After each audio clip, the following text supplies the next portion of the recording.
Olá, estamos aqui mais uma vez para o programa Alavancagem nas Empresas, que ajuda você, empresário, a acelerar os seus resultados. Mais uma vez, eu, Fernanda Abras, converso com Paulo de Vilhena. Sou eu.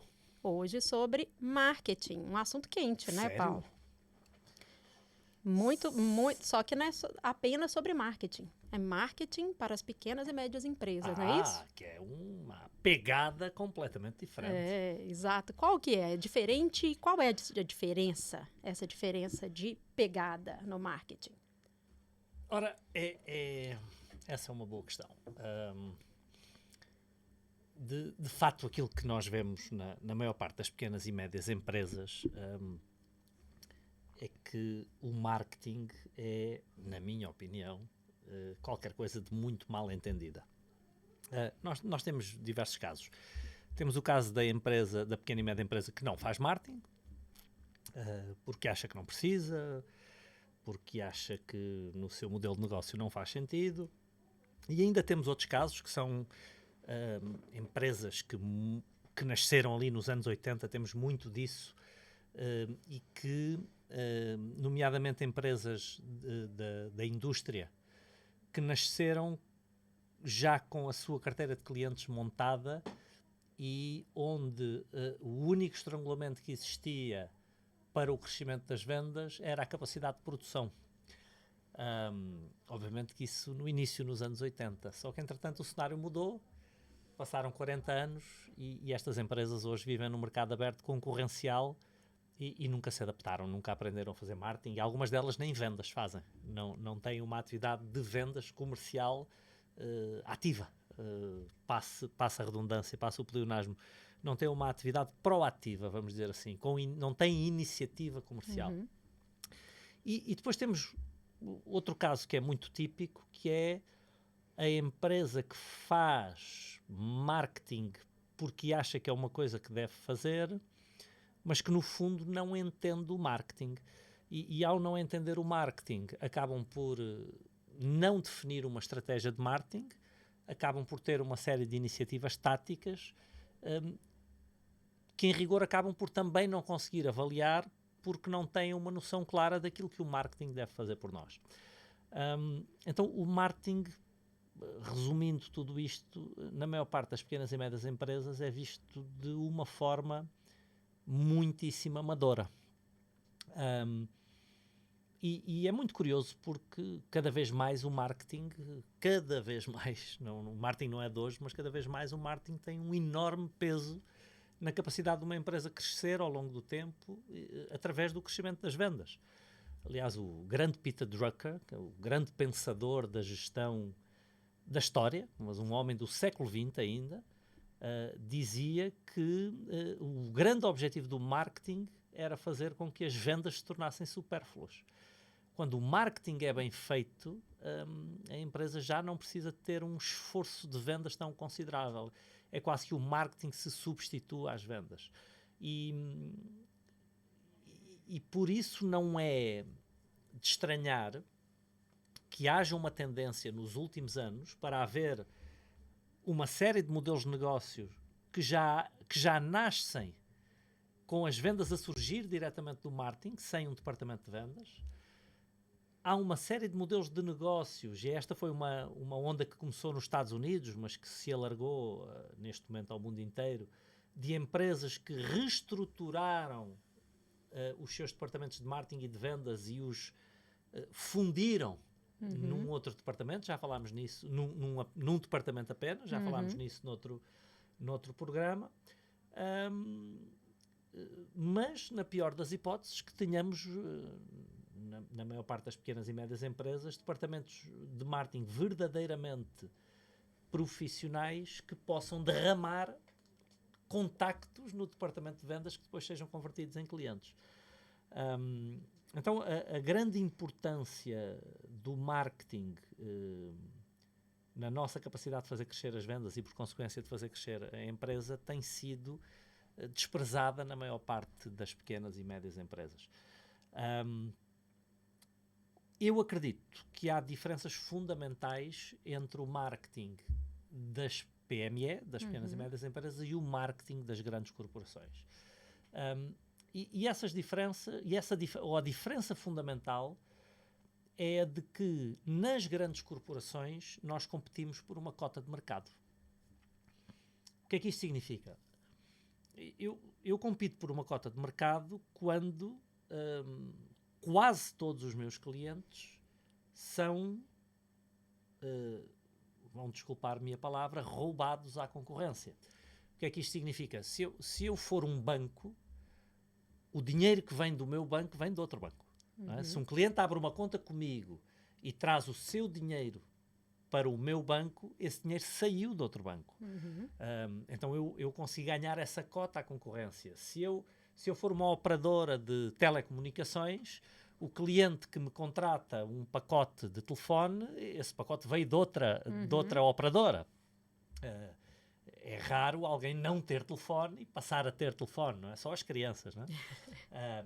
E mesmo assim tendem a vir da operadora que os pais já usam.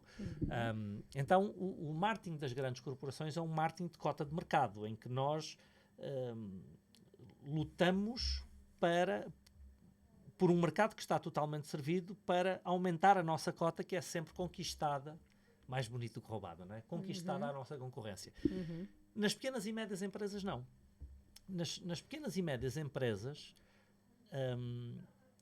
muitas vezes, não é que seja sempre, mas muitas vezes, talvez mais até do que o contrário, nós estamos a servir um cliente que não está a ser servido. Ele não usa essa solução ainda, muitas vezes.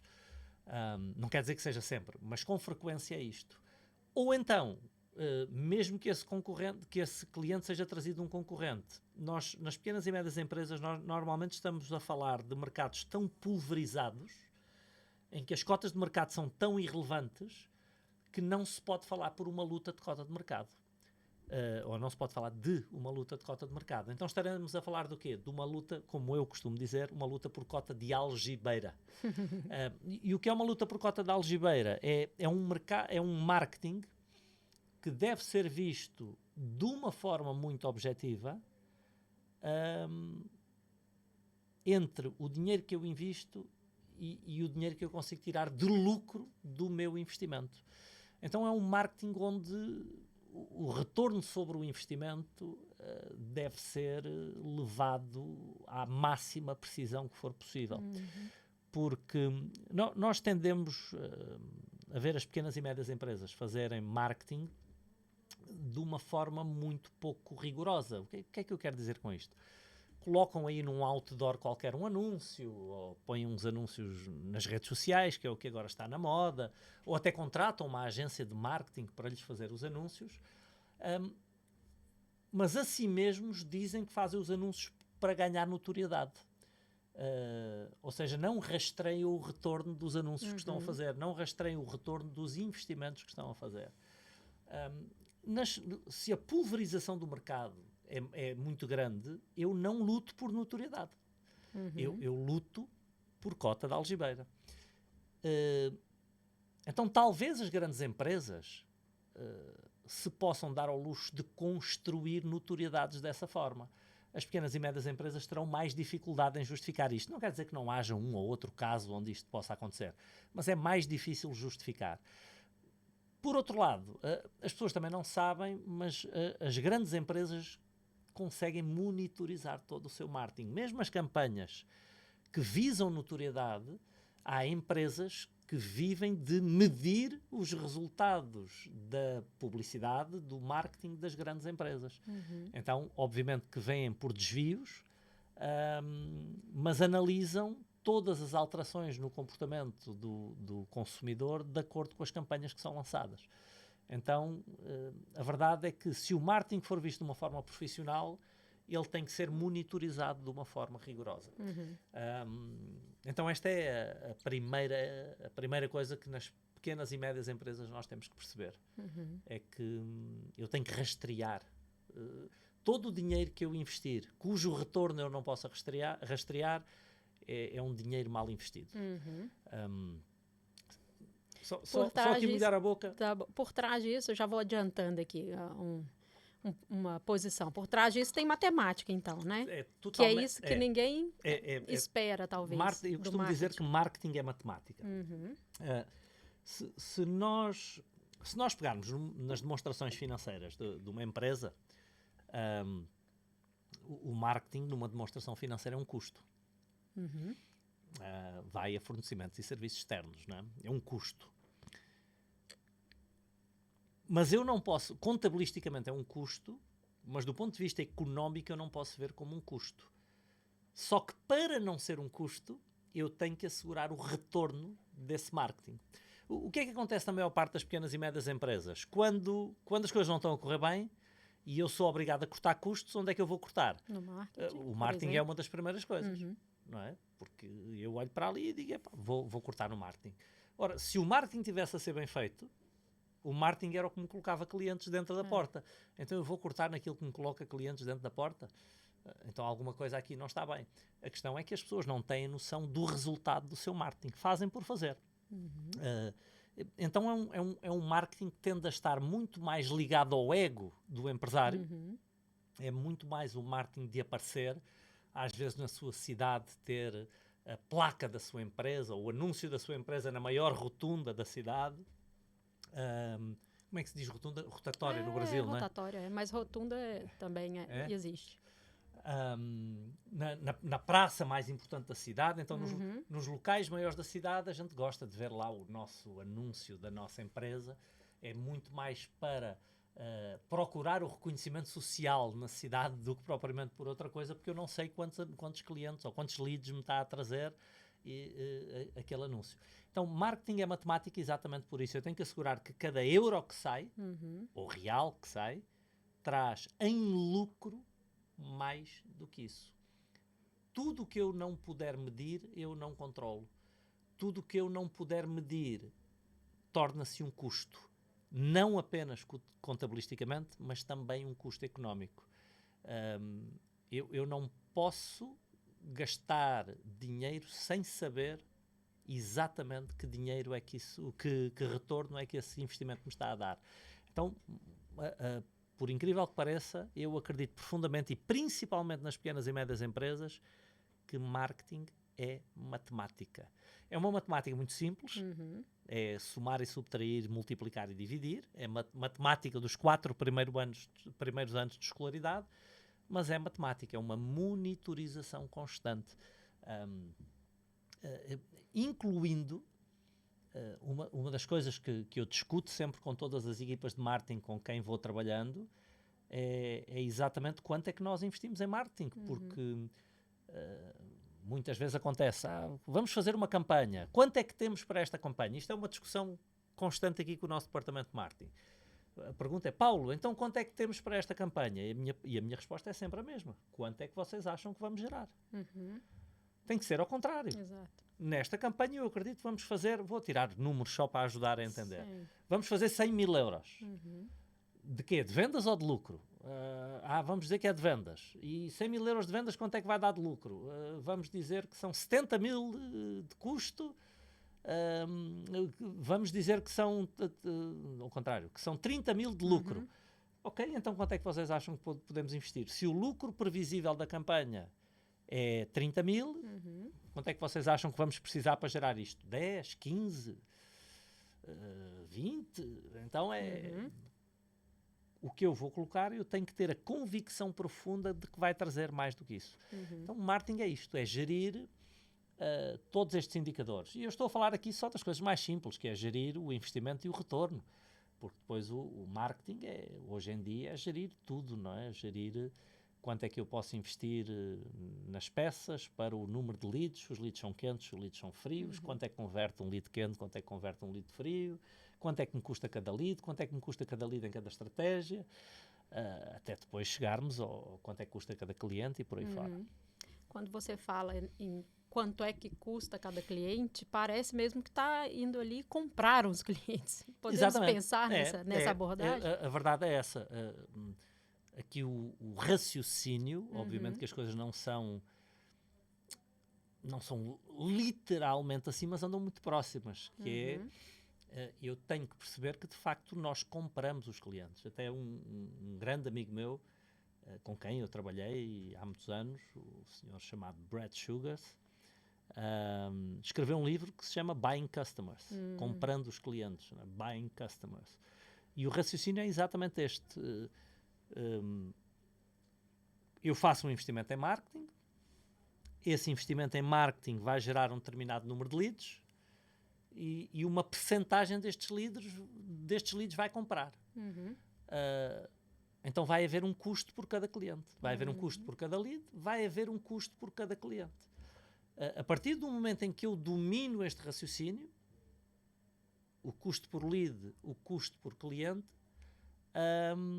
eu começo a ter a capacidade de multiplicar as minhas vendas colocando mais dinheiro no mercado. Portanto, depois posso ir afinando o meu modelo de negócio, se eu estiver a monitorizar tudo, para investir mais e mais em marketing. Tradicionalmente, uma empresa investia de 3 a 5% das suas vendas em marketing anualmente. Esta era a tradição. E obviamente que eu estou a falar de números médios, porque depois depende do modelo de negócio. Há negócios que precisam de muito mais do que isso. Hoje em dia, nós temos empresas que chegam a investir mais do que 30% do volume das suas vendas em marketing. Obviamente que são empresas que assentam todas as suas estratégias em marketing, e que são empresas, para chegarmos a este valor em marketing, obviamente são empresas que não têm mercadorias, mas é exatamente esta noção do custo de aquisição dos clientes que nos permite ir aumentando os investimentos em marketing, porque temos um controle não total, mas suficiente entre o investimento e um retorno que nos dá o conforto de irmos aumentando e garantindo a nossa margem. Então, em rigor, o orçamento de marketing, num cenário ideal, até vai crescendo ao longo do ano. Porque nós vamos semeando e colhendo, semeando e colhendo, semeando e colhendo, e na medida em que a colheita está chegando, nós podemos aumentar a sementeira. Então, controlar o marketing desta forma dá à empresa também um controle no crescimento das suas vendas muitíssimo superior. Então, nós, de facto, compramos os clientes. Isto tem muito a ver com o marketing de guerrilha, não é? O marketing de guerrilha, que é o marketing das PME, de facto tem esta perspectiva que é diferente do marketing corporativo. Eu acho que podemos até rastrear historicamente a evolução destes dois tipos de marketing, né? Até pelas grandes referências do marketing.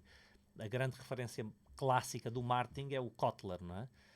Que quando estudámos na universidade, quando estudámos marketing, toda a gente estudou o Kotler.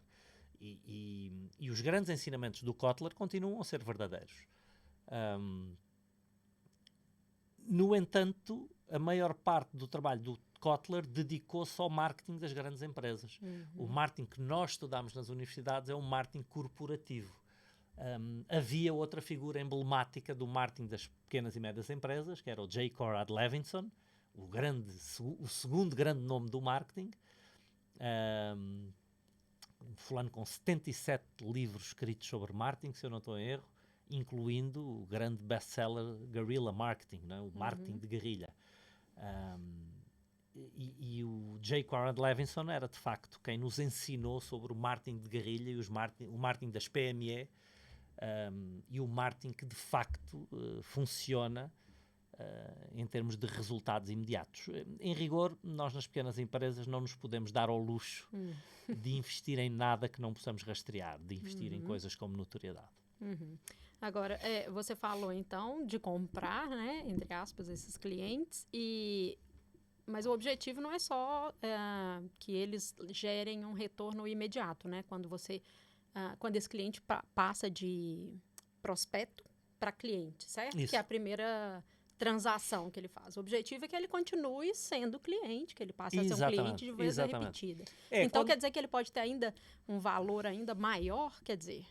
Sim, sim. Esse preço que ele tem? E esse tem que ser contabilizado. Aí é onde nós aparecemos com outra das regras do marketing, que é a noção do valor do cliente ao longo do tempo. Okay. Vamos atirar aqui mais uma vez alguns números para ajudar as pessoas a seguir o raciocínio. vamos supor, e vou aqui atirar mesmo ao ar, vamos supor que eu invisto 1.000 euros ou 1.000 reais, para quem estiver a seguir-nos do Brasil, numa qualquer estratégia de marketing.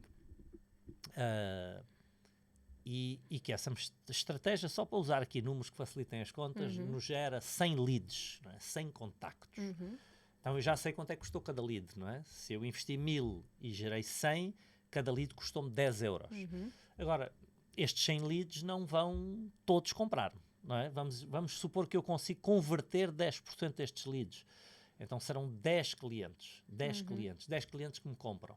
Então eu passo com um investimento de 1.000 euros ou 1.000 reais, eu gerei 10 clientes.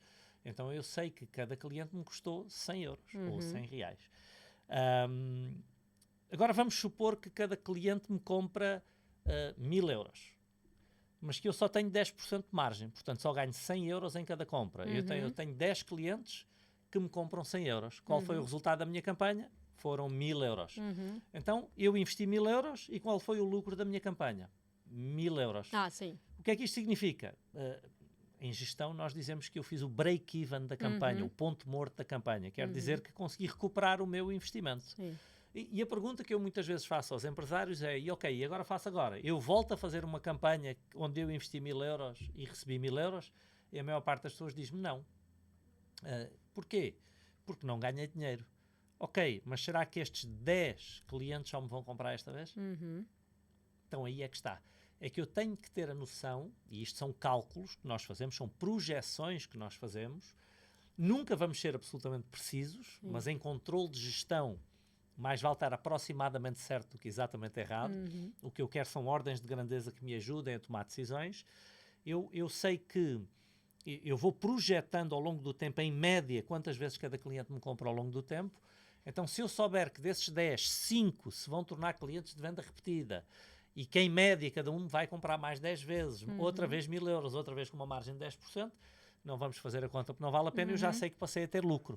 Então, se eu consigo atrair clientes que, em média, ao longo do tempo, me vão comprar valores maiores, então eu já justifico um investimento de 1.000 euros para um resultado imediato da campanha de 1.000 euros. Então, sim, eu tenho que calcular o custo de aquisição de cada cliente. O segundo indicador que eu tenho que calcular em cada momento é o valor de cada cliente ao longo do tempo. E por isso, mais uma vez, marketing é matemática. E depois, repara, eu estou aqui a falar dos indicadores mais básicos de todos, não é? Que é o mínimo que cada empresário está a fazer.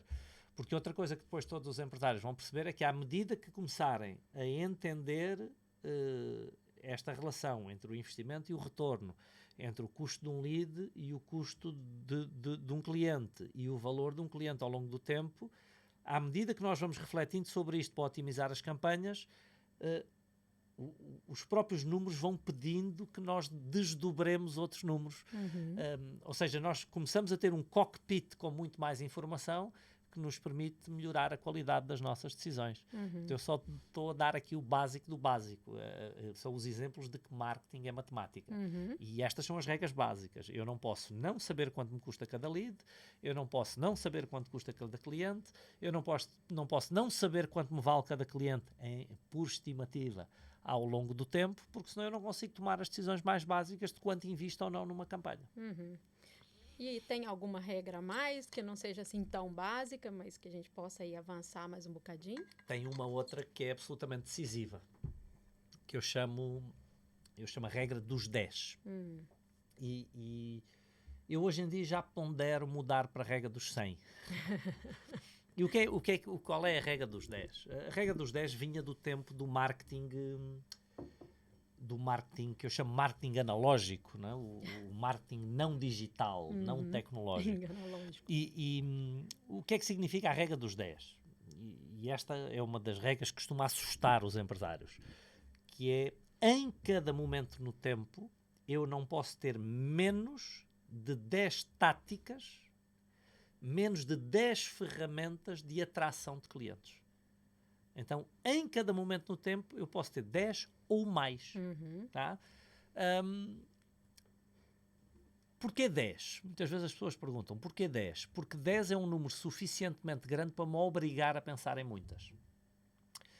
A primeira razão de eu querer o máximo de táticas de marketing possível é porque, em condições normais, é uma matemática demasiado simples, quanto mais ferramentas eu tiver de atrair clientes, mais clientes eu atraio. Aliás, para ser rigoroso, mais ferramentas para atrair leads, mais leads eu atraio. Então, se eu tiver 12 boas ideias, eu não vou usar 10. Se eu tiver 15 boas ideias, eu não vou usar 10. A regra dos 10 significa que 10 é o mínimo. Depois, a regra dos 10 cria-me uma pressão para eu estar sempre a pensar em ferramentas novas. E porquê? Porque as minhas ferramentas vão deixando de funcionar com o tempo. Quando eu tenho 10 táticas de marketing, ou 12, ou 15, ou 20, as táticas que eu tenho, as ferramentas que eu tenho para atrair leads, com o tempo podem deixar de funcionar. Seguramente que algumas deixarão de funcionar. E se isto era verdade há 20 anos, hoje deixam de funcionar de uma semana para a outra. Então, aquilo que acontece é que se eu estiver sempre a medir, eu vou deixando de fazer as que deixam de funcionar. Mas a regra dos 10 cria uma pressão de eu substituir essas por outras. Então eu tenho que estar sempre a pensar o que é que eu posso fazer para gerar novos clientes, para gerar novos leads. Que mais eu posso fazer para gerar novos leads? E às vezes é um headline diferente, às vezes é um copy diferente, às vezes é um call to action diferente, mas estar sempre à procura do que gera mais leads. Então a regra dos 10 obriga-nos a isso. O terceiro benefício da regra dos 10 é uma questão de diversificação contra o risco, que é, se alguma coisa deixar de funcionar, eu tenho lá mais 7 ou 8. Ou seja, tendo muitas formas de atrair leads, eu não estou dependente de nenhuma forma. Aquilo que tradicionalmente nós víamos nas pequenas e médias empresas é que as empresas tinham 1, 2, às vezes 3 formas de atrair contactos. Se alguma deixava de funcionar, estava aí uma grande crise. Não é crise, eu é que tenho poucas ferramentas. Então a regra dos 10 é exatamente esta, é a noção de que quanto mais ideias eu tiver e quanto mais ideias eu em permanência procurar para atrair contactos, maior a minha capacidade de encher o meu funil comercial com leads e por consequência de fechar novos clientes e de aumentar as vendas. Não há grande volta a dar. Eu lembro-me até de a primeira grande experiência que eu tive com a importância da regra dos 10, felizmente foi uma experiência boa, foi numa empresa que eu montei, salvo erro em 2005, e no primeiro ano de atividade, 70% das nossas vendas vieram da ferramenta de marketing que menos dinheiro nos custava. Nós fazíamos um investimento, já não sei dizer com precisão, mas muito baixo. Vamos imaginar que 1.000 euros por ano era mesmo muito baixo. E gerou-nos 70% das vendas, num valor de quase 700 mil euros na altura. Grande parte dos empresários teriam deixado de fazer qualquer uma das outras coisas. Porquê? Porque aquela era a mais barata de todas e gerava 70% das vendas. Logo aí tinha sido um erro porque eu tinha deitado 30% das minhas vendas fora. No ano seguinte, esta estratégia já só... O valor das vendas foi mais ou menos igual e esta estratégia já só representou 50%. Se eu tivesse deixado de fazer as outras, as minhas vendas tinham descido para metade. No terceiro ano, 30%. No quarto ano, 0%. No quinto ano, eu voltei a fazer a estratégia. E as pessoas agora podem perguntar porquê. Mas porquê se ela foi deixando de funcionar e já não tinha funcionado nada? Porque ela era tão barata e já tinha funcionado tão bem no passado que eu decidi manter mais um ano. E em boa hora, porque depois deu 10 ou 15% das vendas do quinto ano. Ou seja, e isso já justificava perfeitamente o investimento que nós fazíamos porque era baixo. Porque o investimento era muito baixo e o retorno, quando se vendia alguma coisa, era muito alto. Mas se nós não tivéssemos sempre pelo menos 10, a empresa teria falido. Se tivesse acomodado apenas a uma ferramenta. No marketing digital, 10 já não é nada. Porque só no Facebook eu posso ter 100. Quando você fala nessas 10, é mesmo ali numa campanha que colocou no ar. Uma delas, por exemplo. Uma pode não ser... é considerar o Facebook como uma. São as campanhas. O Facebook não é... Eu não considero como uma tática. Eu no Facebook posso ter 100 táticas a funcionar ao mesmo tempo. Exato. Aliás, nós aqui, com frequência, temos mais de 100 estratégias ao mesmo tempo, ou táticas, para ser mais rigoroso, ao mesmo tempo para atrair leads. Porque só no Facebook pomos 30 ou 40, só no Instagram pomos mais 30 ou 40, só no YouTube pomos mais 30 ou 40. São essas que frequentemente deixam de funcionar de uma semana para outra, né? Às vezes de um dia para o outro. Sim. Aliás, marketing é matemática, voltamos a controlar os indicadores. Vamos supor aqui que a gente coloca a tática e começa a capturar leads a 1 euro. No dia seguinte ela já está a capturar a 2, depois a 3, depois a 4, depois a 5, e há um dia que a gente diz, já está a 6 ou 7 euros. Não dá mais. Fecha. Chega a um ponto que a gente sabe que já dificilmente tira o retorno. Então há ali um ponto a partir do qual nós cortamos o lead. E vou chamar a atenção às pessoas que não sigam os valores que eu disse aqui, porque estes valores são exemplos. Exato. E eu posso pagar 6 euros por um lead e ser muito caro para mim, outra pessoa pode pagar 6 euros por um lead e ser muito barato. Depende depois da minha capacidade de converter o lead no cliente e quanto o cliente vai valer ao longo do tempo. Então, não há... E também do produto, do valor do produto, tudo claro. Tudo isso vai influenciar. Eu não às vezes as pessoas perguntam, Paulo, mas 1 euro é caro ou é barato? Depende. Em alguns casos vai ser caro, em outros casos vai ser barato. Eu tenho que ver, no meu caso, se eu posso pagar o lead a 1 euro, ou a 10 euros, ou a 100 euros. Não podemos dizer que, em termos absolutos, um determinado valor é muito caro. Porque se eu comprar um lead vou agora dizer um disparate exagerado. Se eu comprar um lead a 1000 euros, mas criar com esse lead, se esse lead der uma conversão que me dá 10.000 euros de lucro, o lead foi barato. Sim. Mas depois isso é a nossa capacidade de ir entendendo os números, usando as alavancas. É um cockpit de um avião. É um cockpit. É ir entendendo o que lá está e usar aquela informação para tomar decisões. E nós só podemos ir entendendo o que lá está quando começamos a olhar para o cockpit e a tomar decisões sobre ele. Agora, agora foi eu que me perdi na pergunta. Estava com ela aqui na ponta da língua e ela sumiu. Mas há de estar aí uma nota que nos permite continuar. Não, mas era importante. Era sobre essas que... pronto. De fato, estar com isso, no caso, no marketing digital, por exemplo, 100 estratégias rodando ali no Facebook, Instagram e YouTube. A gente está sempre ali, entre elas ali são umas que a gente vai testando, né? Então, isso aqui abarca os testes também, porque são sempre apostas. Em rigor, nós estamos testando tudo o tempo todo. Nós estamos testando tudo o tempo todo. É exatamente isso. Lembrei a pergunta, tá? A grande sacada do marketing é exatamente teste e medição. Testa, mede, testa, mede. Eu posso colocar a mesma peça com 2 ou 3 ou 4 cabeçalhos diferentes. Isso. Com 2 ou 3 ou 4 headlines diferentes. Porque muitas vezes o copy nós sentimos que deve estar bom, nós gostamos do copy, mas o cabeçalho não funcionou. Ou a peça não funcionou. E nós muitas vezes chegamos e testamos outro cabeçalho. E com outro cabeçalho diferente, a peça já funciona.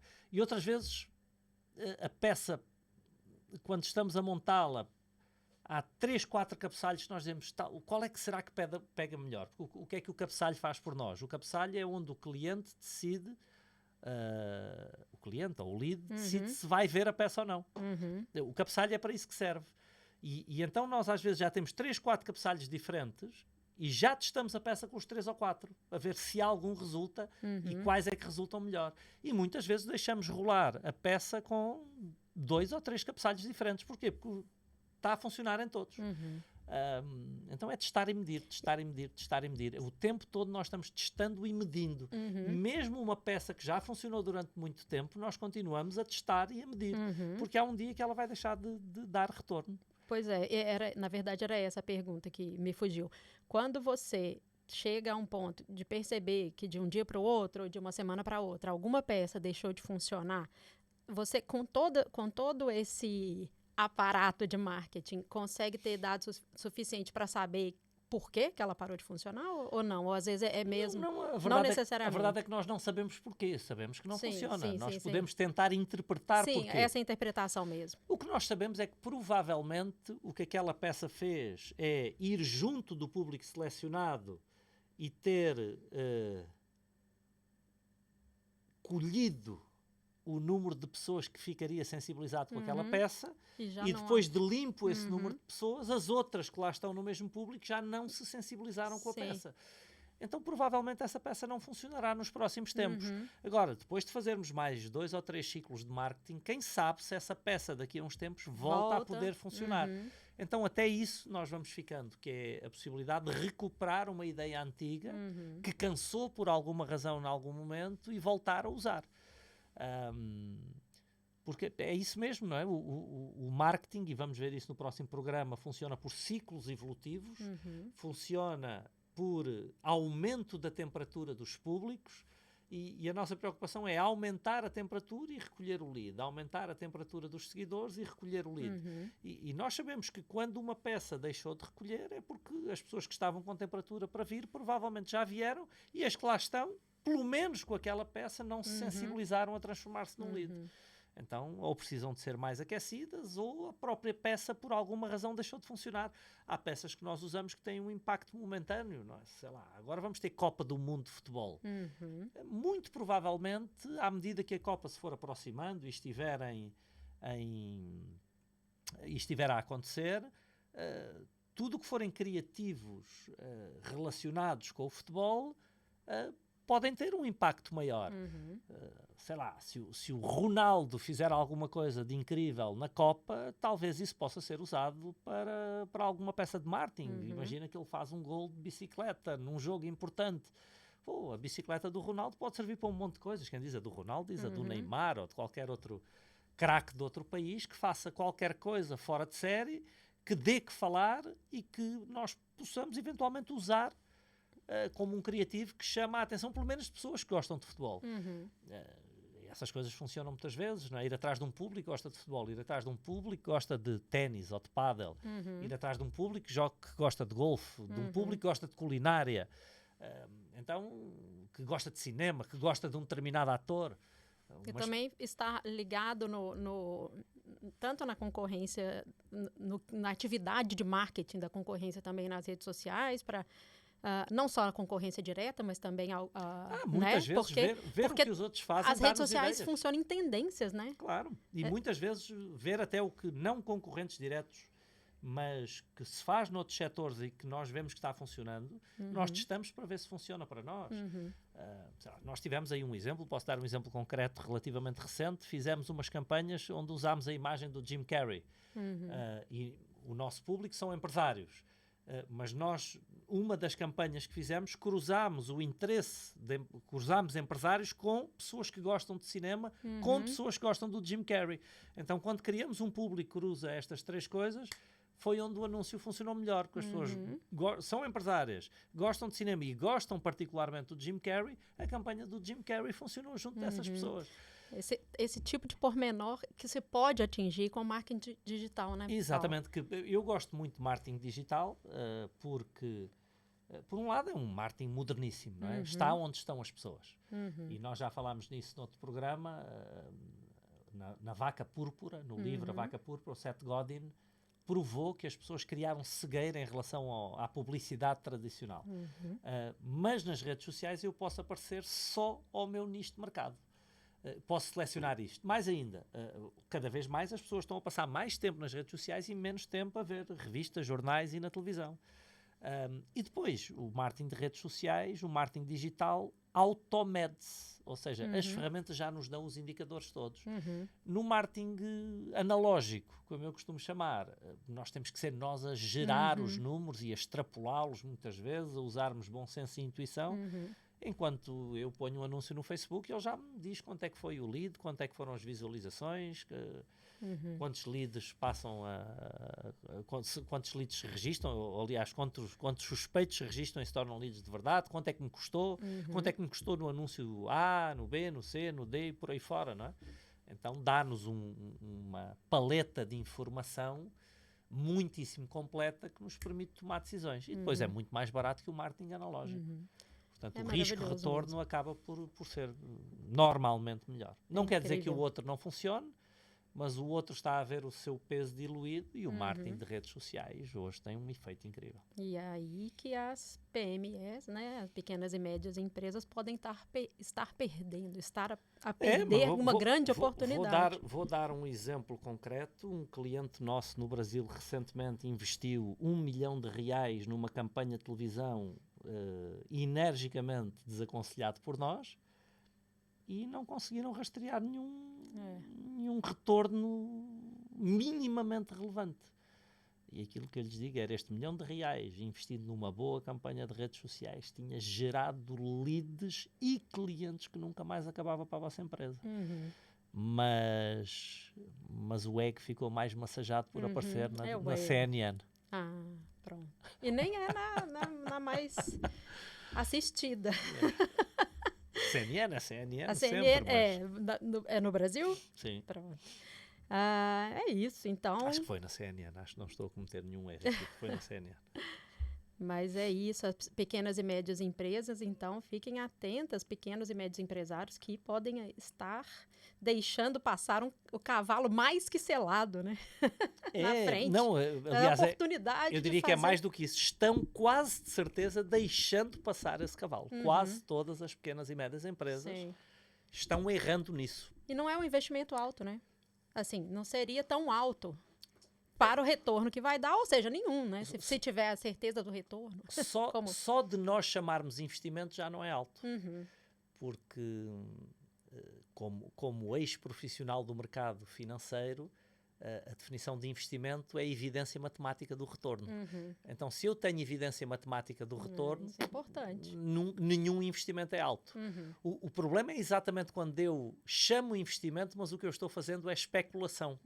E o que é especulação? É colocar o dinheiro lá e pode ser que dê. Sim. Aí que entra o estudo, né? Para saber como fazer. O conhecimento. Exato. O entendimento de que marketing é matemática. Sim. O entendimento de que no marketing de guerrilha cada euro, cada real que sai tem que trazer mais do que isso em lucro. E depois o meu cuidado de ler o cockpit, interpretar a informação e tomar decisões. Eu sei que quando nós falamos nestas coisas, tudo isto pode parecer muito difícil a um empresário que nos esteja a ouvir, mas só é difícil porque eu nunca fiz. É como qualquer outra coisa que eu nunca tenha feito. Quando eu começo a fazer as primeiras coisas com alguma ingenuidade, com alguma curiosidade, eu vou tirando as primeiras aprendizagens, eu faço um curso que me ensina melhor. Sim. E vou começando a aprender e vou começando a ter uma intimidade com as variáveis que me permite atuar e ter um resultado. A questão é que se eu sou empresário, provavelmente eu não posso deixar de fazer isto. É uma condição sine qua non. É verdade. Eu não posso ignorar que isto existe. E mais ainda, na minha perspectiva, vou dar a minha opinião pessoal, mas é uma opinião de enorme convicção. Eu acredito profundamente nisto. Eu não posso subcontratar o marketing da minha empresa. As atividades estratégicas numa empresa não se subcontratam, não se terceirizam. Eu posso terceirizar tudo o que não é estratégico. Eu posso terceirizar o designer que me faz os vídeos. Eu posso terceirizar o profissional que escreve os copies. Eu posso terceirizar, sei lá, quem faz o cabeçalho, quem faz sei lá, posso terceirizar um monte de coisas, mas não o marketing. Eu não entrego para uma agência, pago R$1.000 por mês e depois logo se vê se eles se dá leads ou não. Não pode ser. É isso que coloca clientes para dentro da empresa. Então isso é uma coisa que eu quero ser eu a ser responsável. A comparação que eu faço muitas vezes é: faz sentido uma empresa que terceiriza as suas vendas? Pois é. Se eu não vendo, o que é que eu faço na empresa? Eu não posso subcontratar as vendas a alguém que venha vender por mim. Até porque no início do programa foi o que você falou da junção, né? O marketing é a origem das vendas. Então são coisas que eu não posso subcontratar. Porque senão eu deixo de ter razão de existir. Eu até em alguns casos, posso subcontratar o meu produto. Não faltam empresas com um produto num lado para vender no outro. Mas nunca as minhas vendas. Sim. E, por consequência, o meu marketing e as minhas vendas são duas coisas que estão muito unidas. Esta é uma convicção profunda minha. Eu fico chocado quando alguém subcontrata o marketing. E há muita gente a fazê-lo nos dias que correm. O marketing, uma grande alavanca, né, Paulo? Uma das mais importantes, né? Alavancas. Exato. É isso. A gente continua nos próximos programas ainda a falar sobre o assunto de marketing. Não perca.